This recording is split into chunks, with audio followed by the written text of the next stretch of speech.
Hey there, everybody. Welcome to the Boundaries Masterclass from Overwhelmed to Empowered. Now, those of you who received the email I sent out this morning, I promised there was going to be a big surprise for you. Those of you who checked the email that came out once you signed up saw the attached workbook accompanying today's presentation. Well, when I thought about it, I thought, can't I do better for you than just reading stuff off a page for you to fill out spaces on a work? Yes, I can do better. So what I've done for you is to give you all of the information that you are going to need to complete every exercise in that workbook. And I made you a new workbook. And after we're done with this, I'm going to send it to you because I really don't want you furiously trying to find the answer and fill it in while we're talking. I would much rather you be a part of this conversation, be present with us, be present whatever's coming up for you. Because the biggest takeaway for you today is to have specific solutions to address your boundary issues. So your opportunity today is to engage with us, me, and several of my clients who have joined us today, Becky, Aaron, and Nicole. And they can tell you exactly what it's like when we work inside the community that we're in called the Empower community, and also some one-to-one stuff. But mainly this is about you and giving you practical solutions for your unique opportunities. And if you decide you don't want to chime in, we'll come up with plenty of examples from our own lives to share with you to give you much more real world application and concepts. So with that, let's start with talking about what a boundary even is. So who wants to take a stab at this?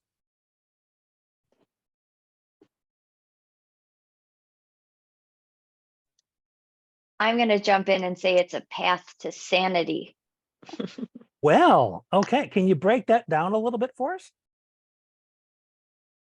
Well, I would say that based on the stuff that we've learned in this group, we all try to people please and maybe be who we're not and not do what we authentically want to do. And we sacrifice our own priorities and energy to help other people accomplish their objectives. And that just doesn't make sense. Yeah, you're kind of raised to be a martyr. Put everyone else's needs first. Dig down deep and find that extra piece of energy, even when you're exhausted, because you are here to serve the people you care about, right? Right. And that works for people on the receiving end of that, but it doesn't do very much for you. Now, one thing you said in your explanation, Aaron, is really important when understanding boundaries. Boundaries are, the way I think about it, rules to help you protect and preserve your energy. Whether it's psychological, emotional, spiritual. And when you don't feel like you have a right or permission to preserve your energy, it's going to be easier for people to continue to make demands of you, and you feel resentful and unappreciated and everything that goes along with you not being considered. But when you consider how we're trained, do you have a right to be considered? Or is that selfish? Oh, I think we have that right. I don't think I fully realized how much we have that right until working in this group and hearing some of the other people who were really working on boundaries and all that it had done for their life. And that's the empowerment piece, is you recognizing that you have the capacity, you have the power to take action and set boundaries and rules for yourself. Whereas before that, you just kind of had to take it. That was just your lot in life. That's just what people expect. And what it boils down to is this is part of our patriarchal culture. That women are subservient, they're servants to the husband and the family, and whatever other old school thinking people want to pile on top of that. But in order to change that paradigm, one of the things we need to determine for ourselves is, are we prepared to not cooperate with this paradigm and require equality or equity in the relationship? And the quicker you establish things like that, where is the power? Do we have the right to be disrespectful to each other when we're frustrated? And then say, oh, I'm sorry, I was just in a mood. And they don't ever get the clue that they need to stop doing that to you. Because you think, well, they said they were sorry. Oh, yeah, well, let's do better. Let's have a completely different way of expressing your upset. So you still get the right to express your feelings, but I also reserve the right to not have them vomited on me. Because even though a person says, oh, it's not really about you, I'm just having a rough day, does that energy coming off them affect you? Totally. So that's something that you can set a boundary around.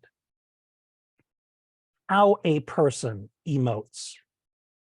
Because we talk a lot in our culture in particular, all feelings are valid. People have a right to express their emotions. They absolutely do. But they don't reserve the right to be threatening in the process. Because I've met people in the past who thought they had a right to go off on someone because they have a right to their feelings and they have a right to be heard. Now, this is someone I'm no longer connected with because she was so entrenched in a victim mindset that she thought everybody else owed her everything and she didn't have to change a darn thing about herself. And then she came to me with, well, my only friend is my husband. Nobody else will talk to me. And even though she said that, she didn't have the perspective to see that she had a role because she was so disempowered. Once you begin taking action on your own behalf and letting others know, these are the rules of engagement. If you want to be in a relationship with me, this is how we need to do it. And when you're talking about neurodivergence, there are ways of perceiving that are very unique. I wrote something this morning about an all or nothing thinker, because we talk a lot about that. How somebody who appreciates the grays is talking to somebody with an all or nothing mindset, and they're constantly missing each other in terms of trying to find common ground. And the other person might not even know what it is they're dealing with because they don't know how to spot the all or nothing thinking. So I'm going to write a lesson for y'all on what that looks like and how you can kind of step in to try and make it much more win-win and find the common ground. And let's not forget the sensory stuff, right? Do any of you have sensory issues or know people that have them? So, Yes. Beck, so for Aaron and Becky, how do you set the scene to let other people know what these sensory issues are and how they can adjust what they normally do in order to support you? Becky should answer because I would be answering for other people that I know who have No, sensory issues. that's good too, Aaron, because that gives us a chance to look at how well others are setting the boundary with us. Because there might be big gaps that make it difficult for you to give them what it is they need. Because they speak too generally, they didn't tell you specifically, don't do this, but do this instead. Because more often people say, stop it. I hate that. I hate when you do that. And you've got nowhere else to go. What is that? What is it that you hate? What would be preferable? So Becky, you were going to say. Yeah, so there's two sides with this because obviously I have children with sensory needs. And then I've got sensory needs, which is usually noise levels, where there's a lot of different noises, or even busy places where there's a lot of input. So at home is generally where it's managed well. So if, say, the TV is on a higher volume level, I usually have it set quite low, and I notice that it's higher because straight away I'm quite tense. Is I'll say, hey, the TV is quite loud, as someone turned it up. And generally, if one of the kiddos has had hold of the remote, they generally will have pressed the volume controls. Or if the children, like the younger ones, are getting quite rowdy and they're getting a lot noisier, and I'm starting to sense it with Ivor, because Ivor will start screaming in response to too much input. So we kind of have break off activities. So I'll suggest something, say, for Rory, if he's getting a little bit, I don't want to say hyperactive, but when he's bouncing around and he's being quite hyperactive is the word for it, because we're suspecting ADHD for him, right? Yeah, so I suggest kind of breakaway activities to try and reduce the amount of different sounds that are going on in a room where I can't. I think the popular term for a lot of us is when you can't hear yourself think, and you don't know. I know for me, if there's too much going on, if the TV's too loud, if Ivor's stimming, if Odin's babbling, if Rory's in the room, if I've got the older children asking when tea is, and there's just too much and I can't think to get out what the next steps are, then it's generally, has someone accidentally turned the volume up on the TV. It's having a breakaway activity, so engaging either in a physical activity, usually is got like these really funny shaped gym balls that he can roll around on, or he's got other climbing apparatus. With Rory, it's usually to engage him with something that is just going to simmer down how hyperactive he's being, and then I can take a deep breath and say, okay, here's what we're going to do. And I'll then address the older children. If it's, say, if they want a snack or it's tea or they're asking a question, I can answer them, they're happy with that, and then I can turn my attention onto what I was previously doing, because sometimes it's like I need the noise to come down so I can kind of, it's almost like a reset, and it's the same thing that Ivor does when he kind of goes blank for 5-10 seconds and then he's back in the room again. So it's similar for me. So having that reset is really important, but explaining, why I need that reset and what's going on, and instead of saying, Rory, can you pipe down? Trying to tell a child with suspected ADHD to stop what he's doing will only encourage it more, that I've noticed. So if I told Ivor, or said to Ivor, to stop screaming, because he can understand what I'm saying, he will scream even more. So it's kind of learning how they're going to respond to my request in terms of what's comfortable in the environment for all of us, because sometimes I'm guessing they all trigger each other off with their sensory needs. Well, hopefully we're to get to a point where they hear that's a little too loud and they learn to redirect themselves.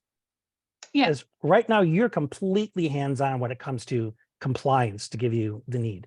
Now, one thing you mentioned, which is an important way of seeing where you're at and how you're feeling with your boundaries, is you said you start to get a little tense. And that's one indicator, and your body can give you a lot of them, that you're kind of hitting saturation, that you're getting to the point where the boundary is about to be violated. And when it is, depending on the boundary, we can become very unpleasant. Yeah. So being able to spot it coming is fantastic, so you can head it off. Yeah, I've kind of noticed if there's no change in what I've tried to implement, and that boundary does get crossed, I can start feeling quite irritable. Like if I'm on my own with the children for the day and dad's out doing his thing, then there's a difficulty to have that boundary so solid because I'm by myself. So there have been times when I've noticed how much shorter I'm being in my patience. So it's either then I have my eldest child is happy enough to sit in a room for 5 minutes so I can go and take a breather. I go and step outside, I go and make myself a cup of coffee, I'll go and do a task where it's a little bit quieter, have 5 minutes, and then I'm able to come back in and say, right, I've got and have a bit of a plan to work through it then, so that it doesn't stay consistently at overwhelming levels. So I have a couple of things that I usually implement. Sometimes it's more often than not the 5-minute break. But it's a good thing. So And when you take your continually 5-minute break, is there something specific that you do during that time? I either clean, interestingly, or I'll put the radio on, because I like music. Music is a big thing for me, sensory wise, and just I find it very soothing. Or I generally just make a cup of coffee, or if I've not eaten my dinner, or sometimes it'll be a snack, or if I've not eaten, and I'll think maybe the children maybe are getting the way they are because they want some lunch or they would like a snack. So sometimes it's involving them. Let me check in with Erin and Nicole really quick. Can we pause the recording real quick? Okay, 1 second. All right, we paused the recording just a bit there when Nicole discovered, thanks to Kayla, that somehow the wrong link went out. And people weren't here with us. So then they started messaging saying, where's the link? This link didn't work. So just to kind of recap where we're at, I sent an email out this morning, the wrong link. And one of the things I put in there was that there was going to be a surprise for y'all. The surprise is, if you did catch that workbook that I sent out with the initial email, it has been seriously overhauled to include all the information you will need to complete the workbook. Because it occurred to me that the best use of your time here is to get some guidance on particular boundary issues in your own lives, and also get a sense of how it is we problem solve together. Because with me is Erin, Nicole, and Becky, who are long-term clients and members of the Empower community. So they know how I roll and how we think, so we can all support you. And to give you a sense of how we're thinking about boundaries for the purpose of this conversation is boundaries are a way to protect and preserve your energy, whether it's emotional, psychological, spiritual, financial, whatever it is. Physical. And physical, definitely. So we've been talking about so far examples in our own lives where we have established boundaries. And we were talking about sensory needs, because not everybody can agree on what loud is, or whether it's too hot or whether it's too cold. So having conversations around that are important so that it becomes as win-win as possible, because other people have needs too. And some people can forget that when empowerment turns into entitlement. Empowerment is that innate capacity to take action on our own behalf. But we want to take compassionate action. We don't want to be bullies, because some people will be like that with their boundaries, what they're really making demands of you. Boundaries need to be considerate towards how they might impact the other person, not so much that you don't set the boundary. Because one of the things that can get in the way of boundary setting is guilt. When you're struggling with that people-pleasing tendency that we're all kind of indoctrinated into by virtue of our culture. My mother and I were highly codependent growing up, meaning if she wasn't happy, I wasn't happy. And she would kind of do things to make me happy because then it made her happy if I was happy. And it was really, really toxic.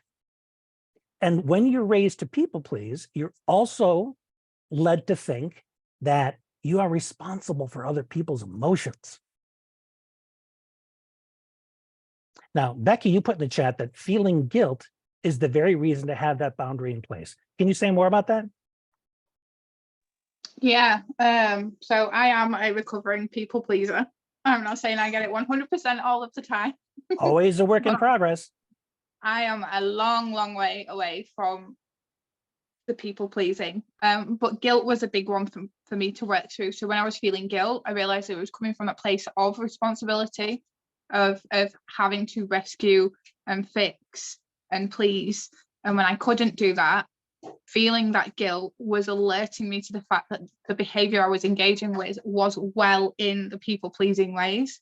So to start working through that and to stop pleasing everybody else and start pleasing myself was to recognize where that guilt was coming from, that it was misplaced. It wasn't a feeling of guilt because I was being mean to this person, and it wasn't because I was generally being hurtful or disrespectful. I was just feeling guilt because I'd been people pleasing for far too long. So as I said, those feelings, tapping into them and seeing them as a way to work on the boundaries was helping me know which boundaries to put in place. So if I was feeling guilty, I'm like, okay, why? Exploring it and understanding why I was feeling guilty. Was it coming from a place of I needed to feel responsible for fixing something for somebody? So then I could sit with that and think, okay, I am not responsible for fixing everybody's problems. I can say no. I can also look at how I was enabling their behavior that they needed to work on too. So, you know, over time, boundaries for me is a big part of them is working on the feelings that were cropping up through trying to enforce them.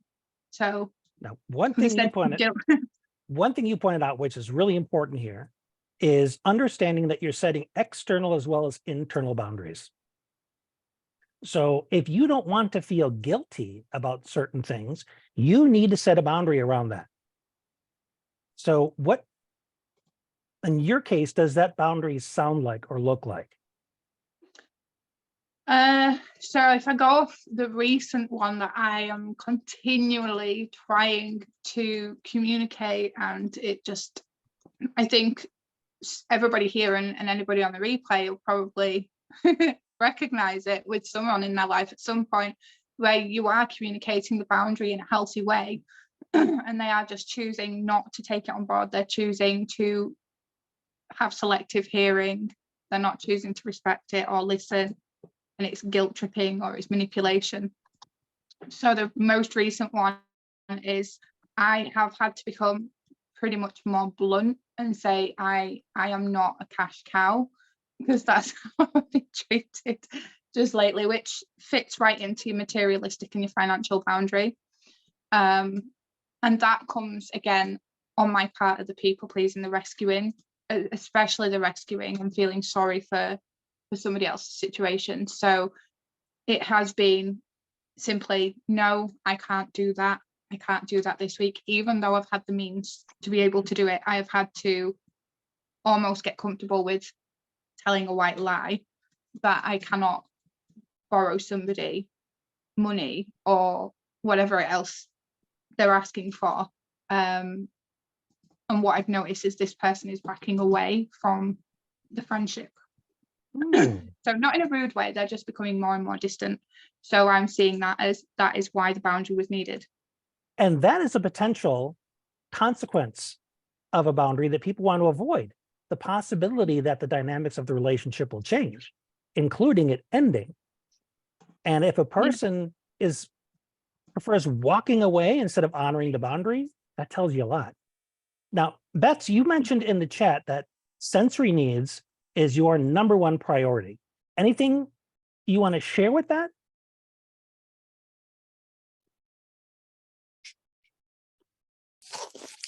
Okay, sorry, I was just going to the other room trying to get the laptop because I'm on my phone now.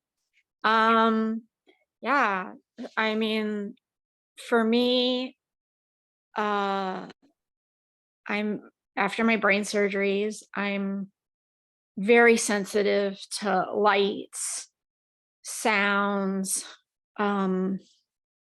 crowds, and so temperatures. My body temperature fluctuates a lot, mostly on the cold end. So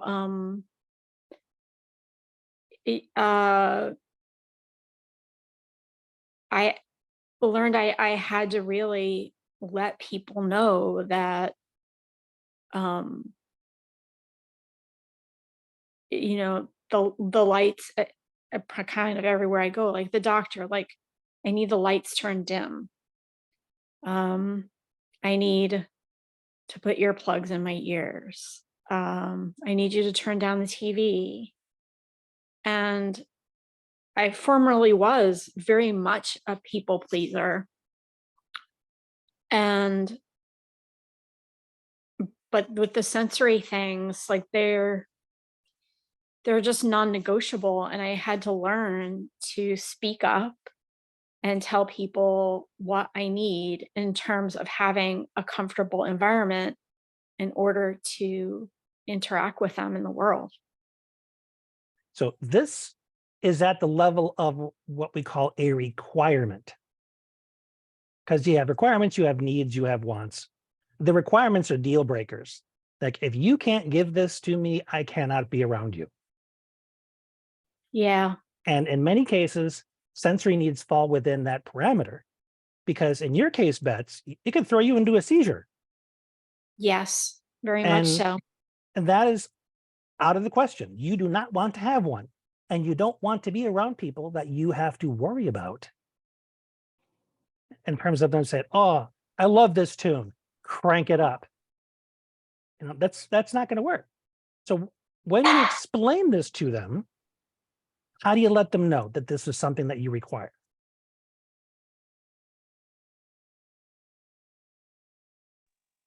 Well, it will depend on the person.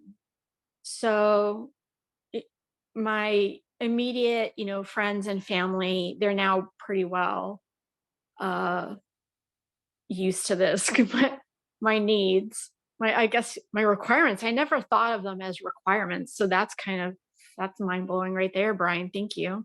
Hey, that's why we have these conversations. So, I was just in an Uber and they had, really like loud music. And I was like, do you mind, turning down the radio? And sometimes I just let them know, like, I have a headache or a migraine, which, I mean, Becky talked about white lies. Sometimes it's a white lie and sometimes not so much, because it could kick me to a migraine or put me in Fair enough. You're a just worse giving a health. boundary. Yeah, a Good. worse The situation. bottom line here is, and there's something called partial disclosure, whereas you let them know just enough about why you need that accommodation.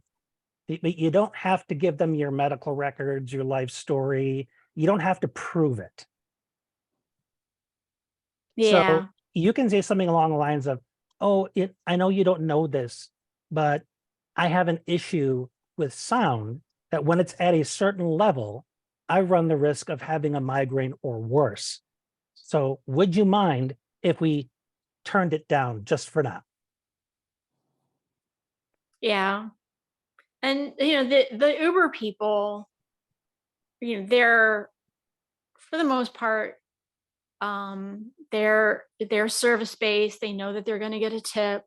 They see that I have a crazy 5-star rating and good comments. So, they are usually, they're always more than happy to accommodate me. The How guy I about, was with today was a little grouchy, but the ride wasn't very long. well, So, thank goodness for that. Now, that's another part of the boundary is if you were able to tolerate that, how long could you tolerate it for? yeah, I had a 7-minute drive to the dentist.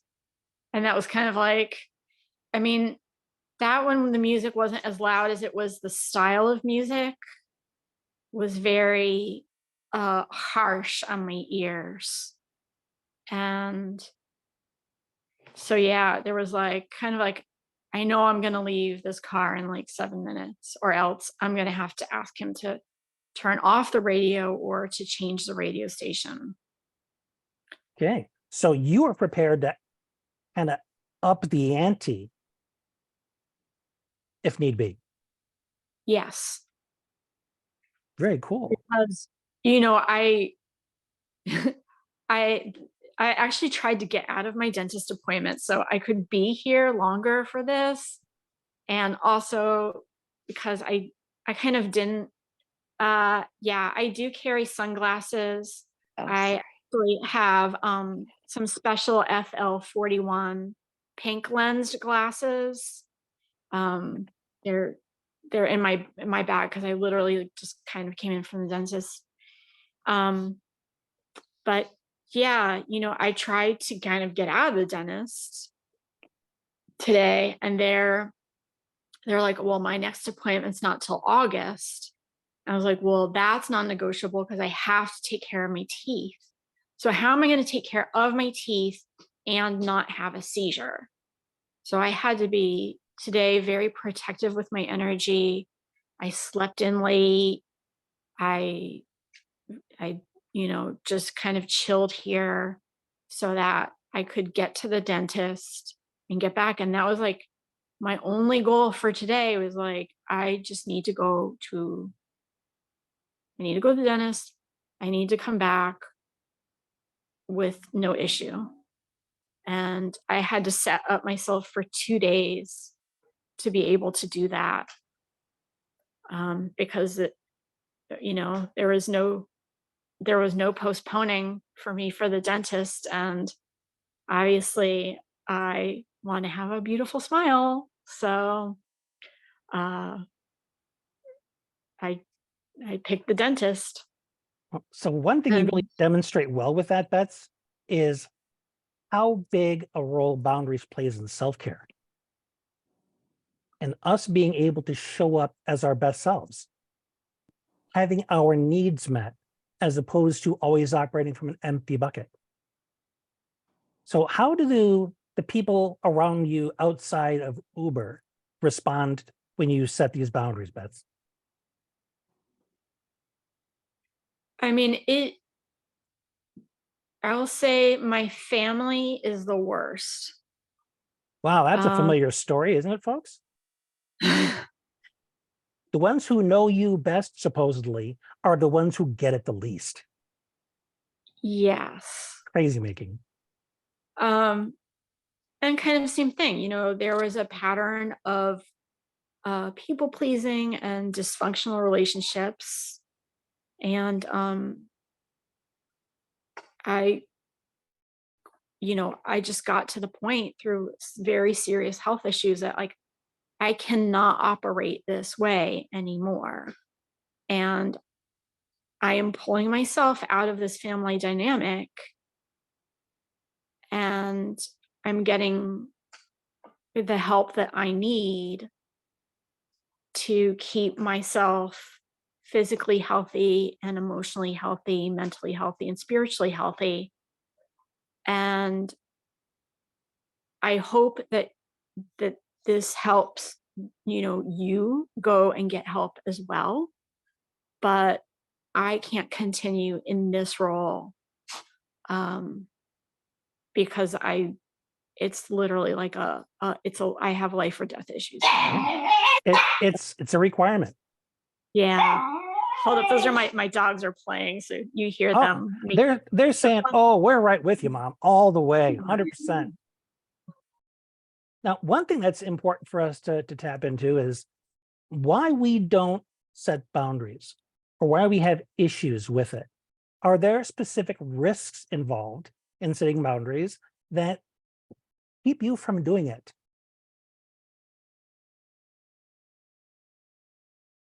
Oh, cute little puppies.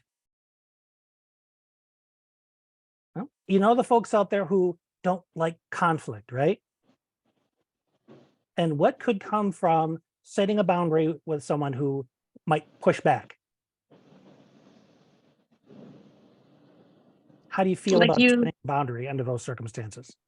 like you mentioned, Brian, you know, it could mean something about the relationship. They could blow up at you, or that relationship could even end. And that's really scary. When it's your family or when it's someone that you're really close to, that you've been close to for a long time. And there are people that are just afraid of intense emotions. Mhm. They don't want someone to be angry, or they don't want to see frustration or even fear because of someone else, the person you're setting boundaries with takes things very personally. They might say, "Oh, does this mean you don't like me anymore? We're Mhm. not as good of friends." And now you feel like you need to take care of the person Yes. when what you're trying to do is say, "This is the boundary. It's up to you to figure out how to handle this." Because if you get too involved, yeah, Becky, manipulation and gaslighting. If you get involved in trying to take care of them when what you're doing is advocating for yourself, then it's easier for them to try and get you to change your mind Mhm. or to realize their needs are more important or some other way they want to get in your head. So you set the boundary and then you step back. Because one of the internal boundaries needs to be, it's not personal for me, it's personal for them. Because that helps you divide or determine where the responsibility lies. You're responsible for your experience. Now, you don't set a boundary with complete disregard for their emotions. We're not telling you to be apathetic, Mhm. but understanding that, maybe they have to grieve the change in the dynamics if they think it was big and paradigm altering for them. Let them have that space. So you do what you need to do to take care of yourself if this is upsetting. I understand it's change. You might not have expected it. But in order to be my best self moving forward, this is what I need. And you can even use those buzzwords. This is what's required, or this is what I need, or this is what I want. Because the wants are much more negotiable. I'm reading a chat here. Healthy boundaries are liberating. Now, that's an important distinction as well. Healthy versus unhealthy. Unhealthy are the manipulative ones, and healthy are ones that are much more considerate of both people. They come from your own dignity, your integrity. They don't come from a need to control or be right or make other people do what it is you want them to do. Right? I decided something else while we're talking here because I feel a little bad about the fact that it was half an hour in. I am going to help me with this while I'm talking about it. I want to start a Facebook or a Discord group so that people can come in and ask questions after they had a chance to see the replay. Since so many people probably got frustrated and decided, forget it, I'm not going to go. So whichever platform, I'm not sure which yet, but I will be starting a group right after this call and sending out an email so everybody knows, come and ask your questions. Because I want to make sure that people are getting the same opportunity that you are, Bets. So we can help them as well. So any other reasons people might avoid setting goals? Avoiding conflict is one. People pleasing is another. While you were talking, one of the things I thought about, one of the things that like I've recorded videos about is because a lot of times boundaries, we talk about saying no. And saying no, there's like a negativity around it. People are like, well, saying no is negative. But one of the things that I learned about manifesting is that saying no is actually not necessarily negative, because when you say no to one thing, you're actually saying yes to something else. And so sometimes I think that that might be something that stops us from saying no, because we're like, oh, well, I don't want to say no because I don't want to be negative and da da da. But no is actually just the other side of yes. And so when you say no to something, you're saying yes to something else. So what do you think about that, Brian? Like, Oh, you're spot on. One of the things we talk about in the empowered community a lot is having that balanced perspective, that there are two sides to every coin. And this is also how we address all or nothing. Either I have a good day, or if even one thing goes wrong that bugs me, the day sucked.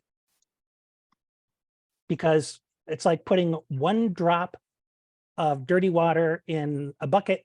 Oh, the whole thing is ruined, right? Not necessarily. And one of the things that we are taught is that no is the equivalent of rejection. And there are many of us that actually see it like that. We experience it like that. That, no might as well be, I don't love you. I don't want you. Get away from me. When no is basically a decision about whether you want to give your time and energy to something or not. And at the minimum, what you are saying yes to when you say no is you are saying yes to preserving your energy for things that are more important to you. Now, Becky, I definitely want to hear more about this. You said there's something that you teach your kids that has raised eyebrows with a lot of parents. Yeah, and it definitely goes back something to that Nicole you just shared about saying no, something that you shared, Brian, about as we're raised as kids. So one of them is sharing. So when I grew up, if I didn't share something, I'd be told I'm selfish. I would have that toy taken away. I wouldn't be allowed it, or I would have it taken away and it'd be given to the child that I hadn't allowed to play with it. So with my children, one of those boundaries is teaching them that if something is theirs and they don't want to share it, that is a boundary. And if they don't want to share it, they do not have to share it. The amount of eyebrow raised and tuts and looks of disgust in the playground and parks when other children have come across, and like, I have to, especially where Ivor's concerned, because he cannot communicate that he's not happy to share something, and he certainly doesn't understand the concept of sharing. What's his is his as he's playing with it, and because he doesn't play with his peers, he doesn't have those connections. When he plays, he plays solitary. So when another child comes over, like even one of his siblings, he gets really frustrated. He will push them over. He will get aggressive. So I've instilled it with all of my children that if something is theirs, it is theirs. Nobody has an entitlement to it. And that leads into another of the boundaries. That's either the personal space or it's your possessions and your material things. So it's important for me as a parent to let them know as they're growing that nobody has that entitlement over the stuff that belongs to them, that they can say no, that they can say it's not selfish to not share my money with you or my household goods with you if I do not want to. And that's, it comes back around to what you said earlier, Brian, about how a lot of boundaries have been painted out to be this selfish thing, that it's selfish. And it's really not. And I think a lot of it does come from the environments that we're in when we're younger. So as I said, I would be chastised for not sharing. I'd be punished. I'd have things taken away. So I kind of do the opposite with mine, which is probably why they get called feral. Yeah, the folks that say you're being selfish are usually the ones that feel entitled. Mhm. You should do this. Other people would do it. We also have an aversion to shoulding in the community because a should comes from some social pressure, some overarching principle, supposedly, to keep everybody in line and in a role that does not serve them. So by you choosing to opt out of that and kind of follow your own path is really key to breaking that cycle and helping you rediscover your empowerment. Now, what exactly did the parents say to you, Beck, when you're advocating for he doesn't have to share if he doesn't want to? Now, in Ivor's case, he could be regulating himself with what he's playing with. Yeah. So it's almost like if somebody is wearing oxygen because they have difficulty breathing and you say, here, let me try that. And you just take it off them, not realizing the consequences. So what did the parents say to you, Beck? They say it's rude. They've as I say, they've tutted, they've given dirty looks, they've moved their child, all their children away from mine. They've said, they're just kids, sharing is polite. And I've had to multiple times politely explain that I will not go against how my child is feeling emotionally about sharing and tell them that how they feel about sharing whatever it is that they have, that's theirs, that their feelings in it don't matter, because that's the fastest way to tell a child that what they're feeling and what they think doesn't count, that it's the adults that tell them how they should and shouldn't be feeling, or what they should and shouldn't be doing. So I think over the time spent in here has just really reinforced being an advocate for the way that they're feeling, and allowing them to feel what they need to feel and discover their own boundaries. And as I'm doing so and putting mine in place, they're learning what my boundaries are. I mean, they will still push the buttons because they're kids. Mhm. But, you know, it doesn't make much of a difference to me what other parents want to say. And over the years with obviously with Ashley, him being excluded from parties, and that kid has never been invited to a children's party in his life unless it was a family thing. So that kind of exclusion, it makes no difference to me what other parents want to think. It has nothing to do with me. They don't live in my house, they don't know my children, and pretty much where the sass comes out, I will raise them how I damn well please. And it's got nothing to do with them. They need to focus on their children. And as I said, it starts to worry me if those parents are forcing their child to do something against what their emotions and that their child's boundaries. Kids have boundaries that need to be respected. We do that from the younger age, then this work wouldn't be needed so much, because we'd And understand. one of the most critical things to help kiddos set boundaries around is physical space. Yeah. Who gets to lay their hands on you? One of the big headbutting sessions with my late mother was when she was insisting my youngest give her a hug. And she started playing the, oh, come on, you're going to make grandma feel bad. My voice was pretty loud right after she said that. I stood up, I got in front of her and I said, don't you ever do that to him again. I said, he has every right to decide when and by whom he wants to be touched. Nobody is entitled to it. If he doesn't want to hug me, he doesn't have to. Because, let's be honest, this sets our kids up for predators. If we think that they have to agree to touch adults, even though they don't want to. They have to be able to say, no, you can't kiss me, you can't touch me, you can't, whatever. And the more we respect that of them, and the more they see us model that in our own lives, the more empowered they feel, because they know you've got their back. They're not going to come home and say, hey, so-and-so was, touching me and I really didn't like it.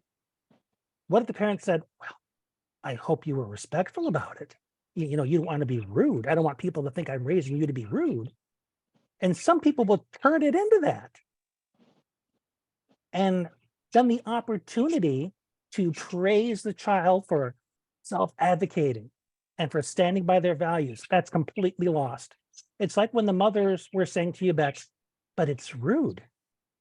It's like the polite thing to do. That was a person talking about how they want to feel. I want to be treated politely by you. And my definition of polite is you share your stuff. Okay, well, that's one perspective. Stranger mom who I've never met before, who's trying to tell me how to live my life and raise my kids. That is one perspective, yes. But there are times where sharing could cause more problems than it solves.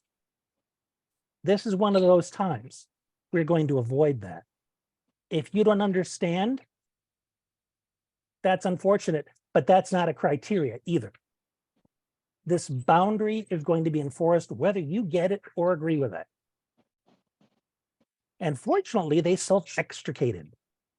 They started moving away. They did you the favor. You check messages really quick. Yeah, guilt and shame are real common means of leverage in our culture. And teach. Yeah, when Go ahead. sorry. Go ahead, Nicole. When Becky was talking in the beginning, that's what I was thinking of, like, because that guilt comes from somewhere, right?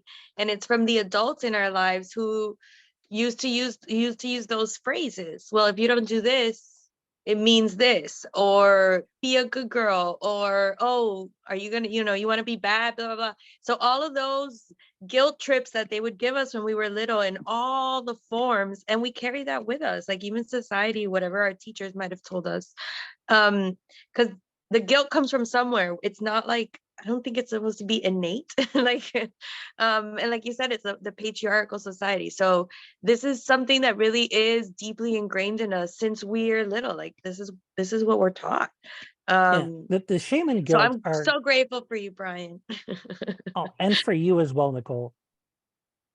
Guilt and shame are used by adults to get compliance, Mhm. right? Becky, you put in the chat here that there are some parents that say, "Don't you love me no more?" You won't do what I ask. Don't you love me? My mom would usually preface favors by saying, "How much do you love me?" Mhm. And whether I said yes to her or not determined how much I loved her. Talk about being held hostage. Mhm. That it was an all or nothing conditional thing. Yeah, you grew up with that too, Beck. So as you learn where your responsibilities lie and where they end, you're not responsible for other people's emotions.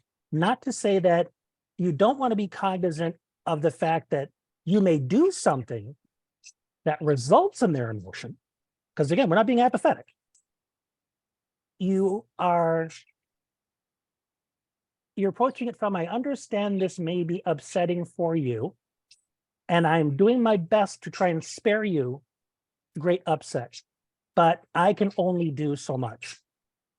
There's that part of it that is your responsibility to understand, to work through. And that comes with self-awareness. Learning that we do feel shame and guilt comes from spending that time getting to know, why do I respond the way I do in certain situations? Why do I get so upset? Maybe it's because there's a need for a boundary that you never spotted before because you thought that's just the way it is. And this is one thing that irks me to no end. When a child is struggling in a classroom because they need to move or they're getting a little dehydrated, whatever the reason, and the response of the adults is, you need to learn how to cope better. And what they usually say is, you need to be able to regulate when your needs aren't met. How absurd is that? Because the adults want their needs to be met at any cost. So the best kid is the kid that doesn't cause any distractions to the teacher. And they want strategies to help the kid do that. Self-advocacy, needing for a break, is considered a failure. Not across the board. There are some that get it. But there are still too many that see self-care as weakness. Now, what are your thoughts, Erin? I totally agree.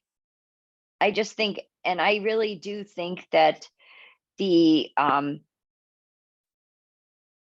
think that when we get clear about our boundaries, and so much of this comes from the shoulding that we do talk about in our group a lot, and we feel obligated to do different things because of the should. We should do this. It's intrinsic, it's extrinsic, the way that we've been raised. And some of it, the other thing we talk about sometimes is pattern breaking, and we have to kind of get out of perpetuating the patterns that have been ingrained in us since we've been little.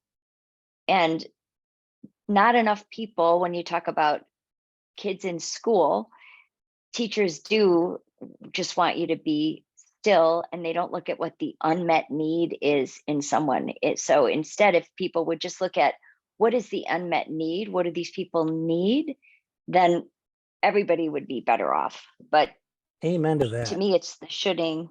Yeah. It's the shoulding and the unmet needs, and the realization that we can break the patterns. I didn't think I had a boundary problem at all until I heard about a lot of what other people were working on and realizing, hey, I'm letting myself get walked all over. And I'm not even trying to get walked all over. And people aren't even trying to walk all over me. I am like a martyr throwing myself in the street, volunteering to do things that I don't have time or energy to do. And so once I kind of got clear on all of those topics, and I know I just threw out a handful of them, but it really is liberating to try to, once you start to spot it and get out of it, So really liberating. what do you remember beginning to do when you realized that you were in a position to set boundaries? I just started to set them and I stopped volunteering to do so much and agreeing to do so much. And I actually helped a friend do the same thing because she was going to drive 2 hours in one direction to spend Thanksgiving with one set of relatives. And then she was going to turn around and drive 6 hours in the other direction. And that would have been an 8 hour gap. And I'm like, what are you doing? No And stuffing tastes that good. she didn't even realize that she was going so far out of her way to accommodate all of these people. And when I pointed out to her the ludicrousy of it all, she put an end to that as well. So um, I just think that, we want to be liked, we want to be helpful. We feel like if we need something, then we need to be, I don't know, reciprocating in advance or whatever so that we can get what we need. Well, you know what? We don't necessarily need to do that. We're just, so I would say just across the board, lots of little things. And then this is a good example for my children, particularly one of them who would forget things at school. And I would drive to school sometimes even more than once a day, just bringing extra things that had been forgotten that they really needed. And then later I asked them to do something for me. Oh, no, Mom, I don't have time. Well, wait a minute. I've spent an hour driving back and forth for you all day today. Or, and then you're telling me you can't give me 5 minutes to help me? No. So it just kind of, even if it did nothing but bring awareness, it's been incredibly useful, but it's also helped me claw back some of my time and my life and energy and put it where I want it to go. There are so many subtle ways to set boundaries. It doesn't have to be this put your foot down, arms crossed, making a declaration. Like Aaron said, suddenly being a little less available for opportunities, things that you normally would have volunteered for, where you say, I've got nothing to prove. I don't need to make everybody else happy for me to be happy with me. And it's okay for other people to feel disappointed with your decision. It's not on you to help them remedy that. So being able to manage your own emotional responses to things and handle other people's emotional responses is important to being able to establish boundaries. It's not as simple as, here's exactly what you say to stand up to your mother-in-law. If you're not prepared internally, it's going to be difficult for you to feel good about it and walk away still feeling at peace with it. So I'm even more liking the idea of starting a group because there are so many moving pieces, and there's going to be questions not only about the handout, but about what we've been discussing. So I'm going to set up a Discord group and send out a link to where it is. So everyone here and everyone who was unable to make it can ask the questions that they wanted to ask here. So it's been a little over an hour, and Brian. Huh? All right. So what about if somebody wants to work with you? How do they get in touch with you? You're such a mind reader. That's exactly what I was going to talk about. Okay, good. And this will be at the end of the workbook as well. There are different programs. One is the Empower community, which is what the other panelists are part of. The empowerment community is part of it's a Discord group for women who experience neurodivergence themselves, have somebody in their life who's neurodivergent, or has a child that's neurodivergent. Or if you have none of those and you're just a woman, that's okay too. We talk about all those different issues. The human experience is pretty much our topic. It's relationships, it's emotional intelligence, setting goals, learning stress management. It all comes up because it's all life. There's the one-to-one, which Erin and Nicole have both experienced, where just my undivided attention to hold your hand and go step by step through whatever it is you want to learn. And there's my Brave Process course. And the Brave Process is something I developed as a way of moving through your difficult emotions without getting overwhelmed by them. And it's in the Empower community, or you can buy it separate by itself. And the breakthroughs I've seen in members of the group by going through that process has been incredible.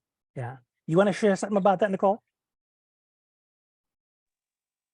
Yeah, I actually helped Brian with recording it, so you'll see me on there as well. But it's something that I really learned to use in my whole life. Like, one of the most recent examples was when I was on a boat and we hit a big wave, and I hurt my back on a boat, and so it was like an instant trigger where we hit down. And I started panicking, and immediately my mind went to Brian's Brave Process, and I thought about where it was coming from, and I went through all the steps, the 5 steps, the BRAVE, and I was able to center myself, and I enjoyed the rest of the day instead of spiraling into a panic attack. And so getting in touch with my feelings then helped me in all the other areas of my life, like establishing boundaries, learning to establish boundaries personally also helped me establishing boundaries in business when I go out on vacation and I can actually enjoy it, because it's so much more than just saying no. Like you mentioned, Brian, it's about saying no and then feeling good about it, like not feeling a wreck and then being all tight and be like, I should call them back and just maybe say I should, and so the boundaries plus the Brave Process course is like the perfect combination. You set the boundaries and then you can work through the emotions that come up, because they're going to come up, because these are patterns that we've been engraved, have been engraved in us, like Becky said, since we were little kids. Like, this is something that we really need to unlearn. And so it's like the perfect combination. Working one-on-one with Brian, that's always like going to be the best thing. But tuning into that course and jumping into that community, I mean, it changed my life. Like, literally, Brian, you have changed my life. We met almost 2 years. It was a little bit more than 2 years ago. We did our first podcast episode I saw together, and look at this and I'm thinking, man, how's it been that long already? right? So yeah, like, I mean, go through the Brave Process course, take your time. You're going to see a bunch of us on there. You're going to laugh, you're going to cry, and really like implement each step, learn it. There's even like a little cheat sheet so you can print it out and take it with you. And really just like it'll change your life. Like, I know a lot of people say that and it's like a sales thing, but this is literal. Like, the person that I was having panic attacks every day crying to the person that I am now, where I'm leading others and I'm helping and like, there's so much, like, leading events, and I have my book, and there's so many things, and a lot of that is because of the work that I've done with Brian. Because if I had not set up boundaries, I wouldn't know how to set up boundaries at work either. Like, how do you take time off and enjoy it if you're still over there? How are you focused at work when you've got, other things going on? So there's so many things. How do you respect your office hours if you can't even ask for some water? Like, there's so many things that go into it. So life-changing. So that's what I have to say about Brian. It's just absolutely life-changing. That's awesome, Nicole. Thank you so much. Thank you. Becky and Erin, I've been working with for at least 5 years. 5 years So- this summer. So you want to share anything about, because some people would say, wow, 5 years, man, how come you're still there? You didn't learn anything? Oh, I'll Right, jump I'm in saying. here. Well, and yeah, Becky, I'm sure we'll have comments too. But the thing is that I work with Brian partly because I have a child who has needed a lot of help over the years, and school has often been completely unhelpful and counterproductive as far as helping manage the unmet needs. And so combination of working with Brian to help my child, and then also along the way, the group of women who have come to this group, I look forward to seeing them on the calls each week. And I've known, several of them have been, Nicole and Becky and a couple others have been here for years. And it's always great just to talk with them, because they're working on things. And one person has been working on boundaries a ton. She couldn't be here today because she's taking a month-long trip, but it's been great just to learn from everyone. So Brian's helped me with my child. And if you have children or people who fight your boundaries, then it's great. And working one-on-one is great, because I can list a bunch of issues and not realize what the common thread is. But Brian will say, oh, well, it sounds like this. He'll pull out one kernel, and that's it. That's the key to the puzzle. So I for those reasons, it is not too much. It isn't too repetitive. It's been invaluable. I have a skill for bottom lining things, is what I was told. Yes. So Beck, did you want to add anything? Yeah. Well, it's 5 years this summer, but it's crazy. It's crazy. So I think when I joined, I was a very deeply depressed, anxious kind of shell of myself. I'm pretty much living the kind of stereotype of mum with not much else beyond it. People pleasing, no energy, all kinds of stuff just going on. And now, I have my business. I have an identity outside of mum. I actually have a life and boundaries, and I know how to delegate and respect my time and know what I'm deserving of having. And it's just, but the work never stops. It's always a work in progress. There's always stuff for me to delve into. And I think if I'd have been anywhere else, I'd have found it difficult. There is just something about this community that makes, yes, it's uncomfortable sometimes, but it makes the work we do almost it's enjoyable. Like Erin said, coming to the calls, you get to go into it with not fearing the work that you've got to do. And there's a big difference. I think there's so much stuff out there, the classes such as these, our communities that just make doing that work feel incredibly